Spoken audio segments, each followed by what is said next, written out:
the war on climate is here, and we have a responsibility to raise awareness about it, to build its salience in the media and also climate policy frameworks. As a climate activist, I have strongly believed in the power of the people to raise awareness about some of the most brutal challenges in our world. And one of the things that really struck me in this conversation was something that Joel actually mentioned, that the military is responsible for 6% of global emissions. And it made me think about how Africa, a whole continent, is responsible for about 4% of the global emissions. Like, this is such a stark statistic, and I think it should be on the front lines of every newspaper. We cannot clearly address the climate crisis without addressing the emissions in military activity, from supply chains to actual war and to rebuilding after war. I also read a study that was published by the Social Science Research Network, and it found that the climate cost of Israel's war on Gaza could exceed 31 million tons of carbon dioxide. And that is a carbon footprint that will exceed the emissions of around 100 countries.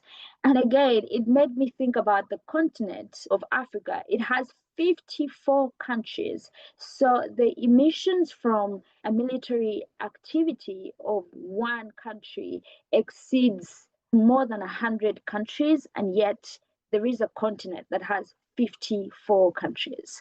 So it's really imperative and our responsibility to raise awareness on this issue, as we've seen that fossil fuels like oil and gas, they are hugely responsible for more than 70% of the CO2 emissions. And what we've had from this conversation is that military activity greatly operates on fossil fuels. So it's important that we emphasize this deep and often overlooked interconnectedness between climate and conflict and military activity. My panelists have also talked about the devastating impacts on the environment, from pollution to the food and water security to livelihoods being destroyed, and even biodiversity at that. So it's not just the war on climate, it's the war on people, it is the war on our nature, it is the war on our entire planet.